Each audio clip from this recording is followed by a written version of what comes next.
Hei, tässä Kristiina ja Heve. Olemme palanneet 2 viikon lakostamme. Yritimme neuvotella tämän 2 viikon aikana siitä, jotta saisimme enemmän palkkaa. Mutta tosiasia on se, että me ei saa penniäkään palkkaa. Ei todellakaan.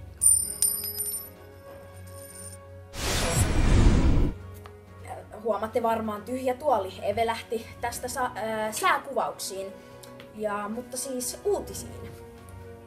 Peliyö on nyt vihdoin saapumassa, joten perjantaina Maltsun nuta on kiinni siis niille, jotka eivät peliyöhön osallistu. Mutta Kannelmäen nuta ottaa sitten vastaan näitä, jotka eivät tule peliyöhön. Kesätyöt. Kannelmäen ja Haakan nuorisotyöyksiköt palkkaavat 15-17-vuotiaita helsinkiläisiä nuoria kesätöihin. Paikkoja on tarjolla 7, työaika on 2 viikkoa, 6-17.6. Eve, Siis auta. 6-17.6.2016 välisenä aikana. Työpäivän kesto on noin 6 tuntia ja siitä maksetaan tehtäväkohtaista tuntipalkkaa.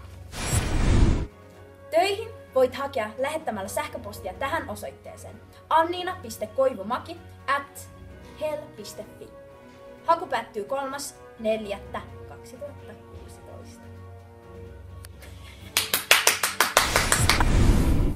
Eve Kuuro näyttää olevan valmis näissä sääkuvauksissa, joten Even pariin. Hyvää päivää Suomi! Täällä on kevät tullut tänne Suomeen. Todella kaunista, lumi sulannut. Ihmiset hymyilevät ja linnut laulavat. Mä en sanonut, että ihmiset laulavat, mä sanon, että linnut laulavat. Ai, sori. Että joo. Siis tää on aivan mahtavaa. Vois vetää tanssiksi. Mulla on nyt tässä henkivartijat minun kanssani mukana, koska viime kerralla linnut hyökkäsivät kimppuun, kun ne oot niin innossa tästä säästä. Mutta kyllä tää tästä tarkenee. Kiitos.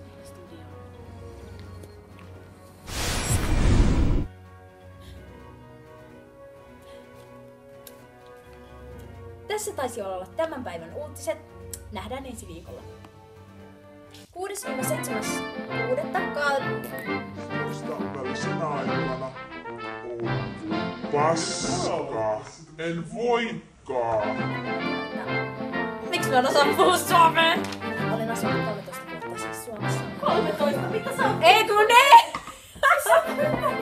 Mä aina sanon. Mikä toivottavasti pitää uudestaan niin vaikeeta?